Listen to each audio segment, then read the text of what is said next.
Today we're going to look at the importance of student engagement, and we're going to do that through examining voice, the hidden voices, the quiet voices, the missing voices.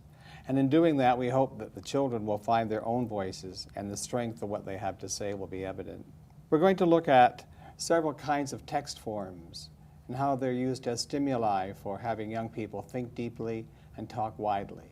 I have a few experts from grade 8 with me today who are going to share their insights into what engages them as learners and maybe tell us some of the behind-the-scenes activities as we see the films. How about introducing yourselves? Hi, my name is Dan. Hi, my name is June. Hi, my name is Danny. Now we're going to see the teacher at work personally, reflecting, thinking about the work with voice, about the sense of power with voice, about how we look at bias, how we take different perspectives, and analyzing our own work is, of course, a secret of the reflective practitioner.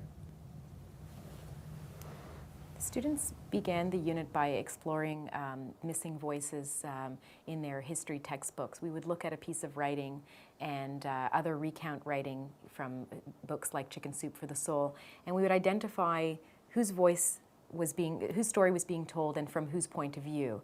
Then what we did was dug a little deeper and looked around the story and who else would have been present and whose voices were unheard, and took the time to rewrite stories, familiar stories, from other people's point of view. And what they started to discover from there was that any story we read or recount is really told from only one person's point of view, but that the story, while it may be truthful, there could be another truth equally valuable from somebody else's point of view. So we took the concepts from that into our history textbook, and each time we looked at an event in history, we started to take out whose voice was being told, who was present, and whose voices may have been silenced or missing. And the students quickly began to realize that even in our history textbook, while yes, this is Canadian history, there are pieces that are clearly missing. There were voices from women who were missing, the minorities were missing, as well as that whole understanding that really the Canadian history textbook itself is written from a Canadian perspective. So then they began to juxtapose that against the world and how history may have been written in different parts of the world as well. And so we talked a lot about that, and we had the students really research the story of Louis Riel, partially from their history textbook, also outside sources, again looking from what Métis people would have thought versus the British and their thoughts at the time, and bringing those all together and making an informed decision about who Louis Riel really was. Because our unit was also focused on recount writing, their task was to recount Louis Riel's trial or his death and decide how he should have been viewed. So they chose a certain character's point of view and then retold the story of Louis Riel from that point of view. Some students chose to say that he was a hero for the Métis people, that he stood up for their rights, and that without him there would not have been a voice for the Métis even today, or that we wouldn't know about that group of people.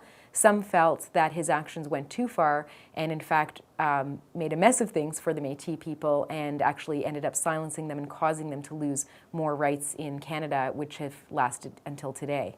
I think the students really, while they had a textbook and we went through certain parts of it, we really were, as we studied Louis Riel, it wasn't just that we were going to go through and memorize facts, it was reading with a purpose, so that we would look at really how do we find out, how do we uncover the mystery of who Louis Riel was and what are the pieces we need. So that becomes part of their inquiry of finding out which pieces of information are needed in order to make that kind of informed decision. The reason I chose to take the approach of missing voices for this unit, I felt that history in general, I think students often overlook. They often see the textbook as the truth, and whatever's written in there is what really happened. And I really wanted the students to see, as part of our history studies this year, that it's just one point of view and that there are voices that are always missing.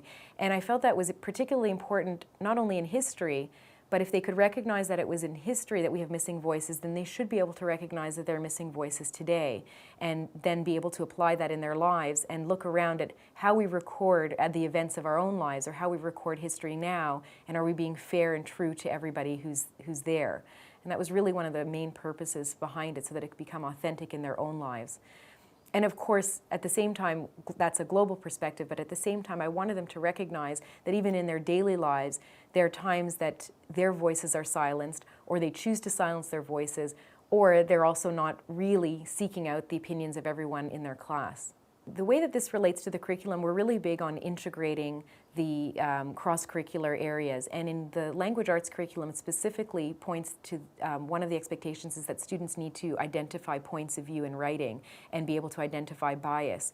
So rather than teaching it solely in the role of language arts, it's really important that they can understand how to use those skills in their other curriculum areas. So while looking at the historical text, the history expectations, there are clear expectations for what needs to be studied in the development of the West. So those curriculum expectations are covered, as well as understanding Louis Riel, but it was important to also bring in our language arts expectations, such as point of view and bias, and even our forms of writing, such as recount, and drawing those all into our study. The other way that it's really important to draw in those cross-curricular links is the often overlooked arts. And because our unit was looking at missing voices and points of view, I felt it was really important for the students to act in those roles. And when you're often when you're acting in role, you recognize more of the voices that are missing. So the students also had the opportunity to create monologues based on their writing and present those monologues in role. And what was interesting is that even though they had chosen the same character to write about, the way they presented themselves through monologue and the way they represented the characters were all unique. And it gave them the opportunity to visually see how their peers viewed the same story, same character, but still put them in a different light. I think it's really important to have a lot of time for the students to talk to each other because they learn a lot from their peers. It was a great progression after they've studied the whole idea of missing voices in history and in modern times and making all those kind of connections. It was really wonderful to have the opportunity to review a website that was all about human rights and voice. And I think that unit really helped them see that their voice is important in the world and they need to be able to communicate to make change. The students are, I think today, having the opportunity to actually evaluate a web page was very relevant to the kids. They're on the internet all the time, and it gives us insight into how we can reach our students and communicate with them. The reason I had them writing their letters to the editor on Moodle, I enjoy using that site because the classroom is 40 minutes long, but the discussion on the internet is ongoing. And sometimes students get sparked with ideas at 8 o'clock or 9 o'clock at night, and that website's still on, our classroom's still running. So when they can get on and continue the discussion, some of our best thoughts come out on the social networking sites.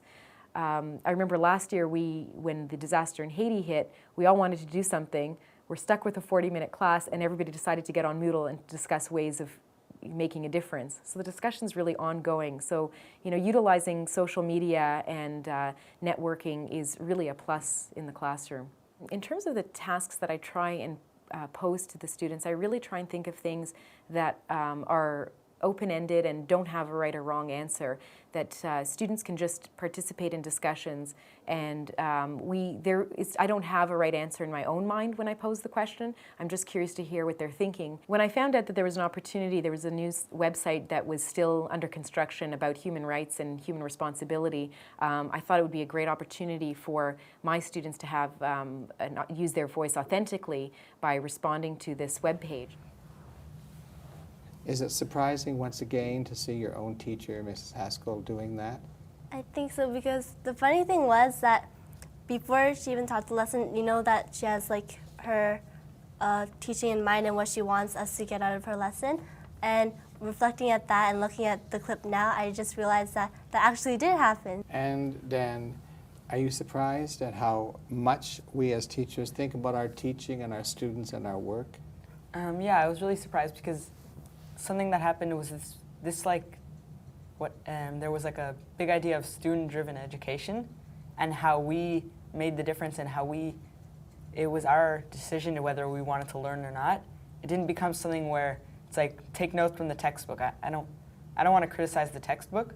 Sometimes that's what can happen, and it takes away the critical thinking from the idea. And so when you see the teacher being critically thinking about her own work, what's it tell you about teaching and learning? Did you ever then watch the teacher and in your head think, I know what she's thinking now?